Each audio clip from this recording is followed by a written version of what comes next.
What if I told you that one murder at a wedding celebration would unleash the greatest conqueror the ancient world had ever seen? In 336 BCE, at the height of his power, Macedonia's King Philip II was about to change the world. But he never got the chance. Someone else had different plans. We're in the ancient kingdom of Macedon, in the northern reaches of Greece. It's autumn, and the city of Aegae is packed with guests. They've come from across the Greek world to witness something spectacular. Philip is marrying off his daughter Cleopatra to her uncle, Alexander of Epirus. This isn't just any wedding. It's a statement of power, a celebration of dynasty, a display of Philip's dominance over the Greek world. Philip II has spent 23 years transforming Macedon from a backwater kingdom into a military superpower.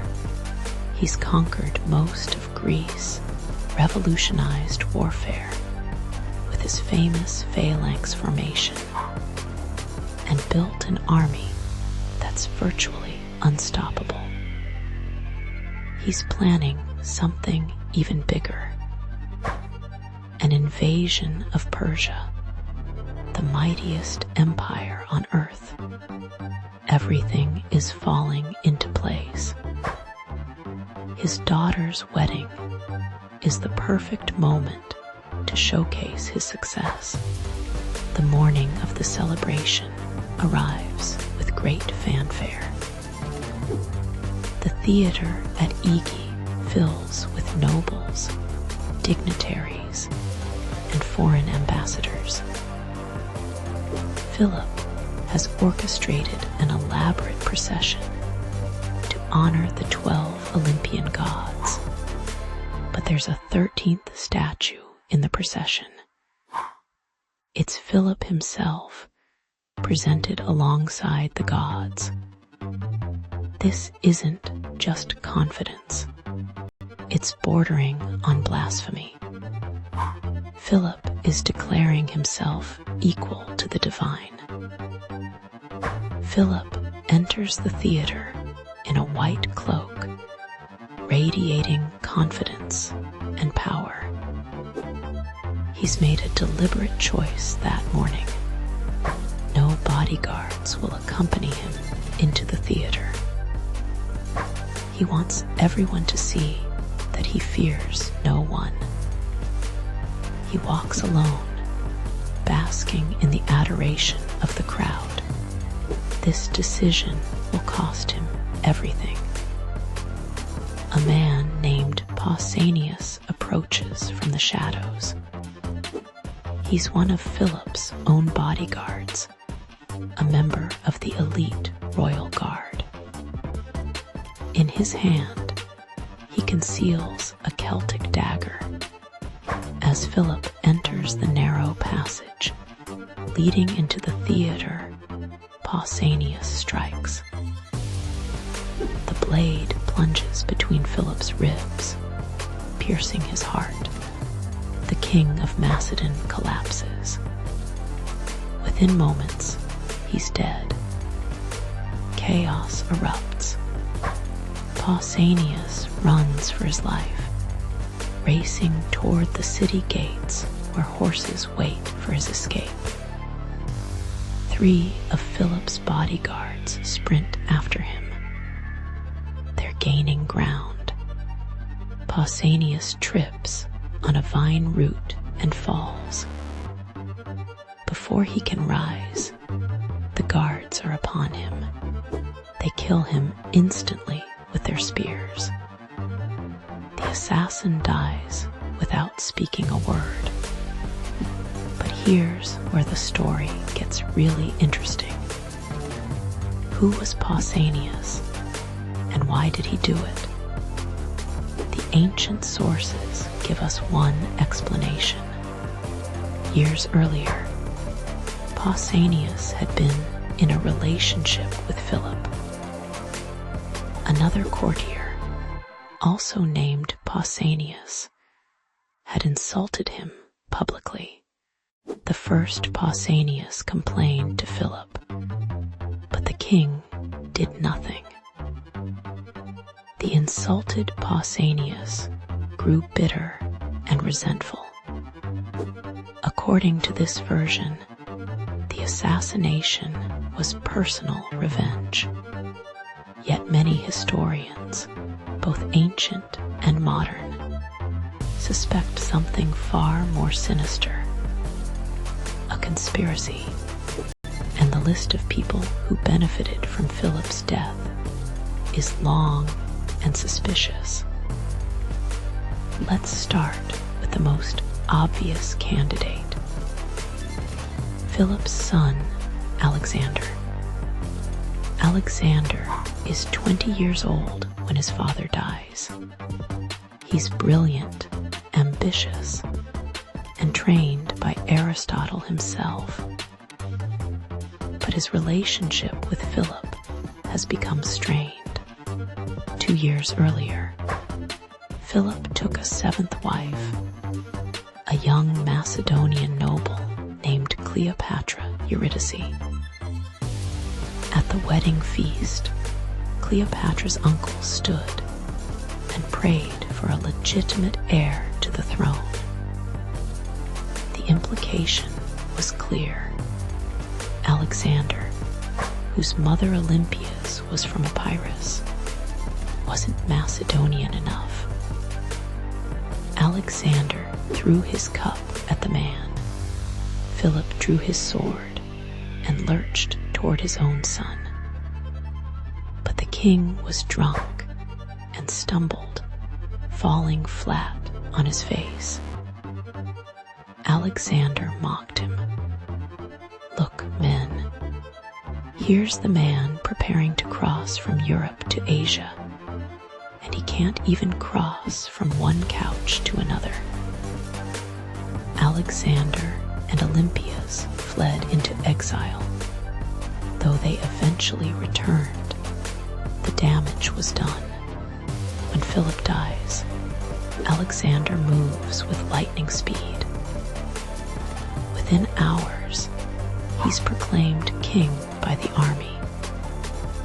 Within days, anyone who might challenge his claim starts dying. Philip's new wife and her infant son are murdered. Several nobles who supported them meet similar fates. Alexander's first acts as king involve eliminating rivals. Convenient timing, isn't it? Then there's Olympias, Alexander's mother. She's fierce, politically savvy, and devoted to her son's interests. Ancient sources describe her as vengeful and ruthless.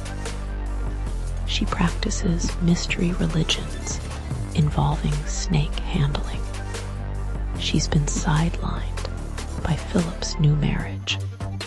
Some historians believe she orchestrated the entire assassination to secure Alexander's throne.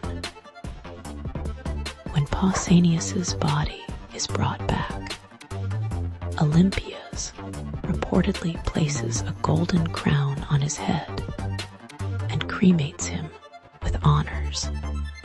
Strange behavior for the assassin of her former husband. Here's another theory. The Persian Empire itself might have been involved. Persian gold had already funded Greek resistance to Philip. King Darius, the third new Philip, was planning invasion. What better way to stop it than assassination? But this theory has problems. Alexander proved far more dangerous to Persia than Philip ever could have been. The truth is we'll never know for certain. Pausanias died too quickly to talk. The investigation was controlled by people who benefited from Philip's death. Ancient historian Plutarch noted the suspicious circumstances, but couldn't prove conspiracy. Modern scholars remain divided. What we do know is the immediate aftermath. Alexander becomes king at 20. Within 2 years, he's crushed all opposition in Greece. Then he does what Philip planned. He invades Persia. But Alexander doesn't just defeat Persia. He conquers it entirely.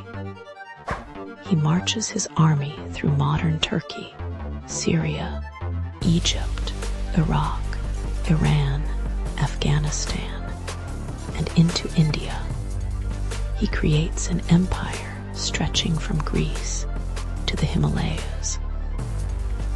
Philip built the machine. Alexander drove it across the known world.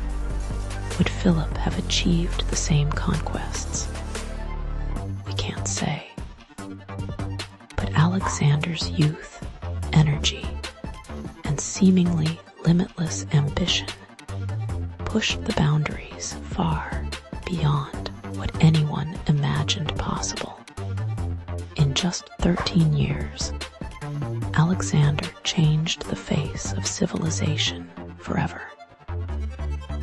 The assassination at Aegae created what we call the Hellenistic Age. Greek culture spread across 3 continents. Cities named Alexandria sprouted everywhere Alexander marched.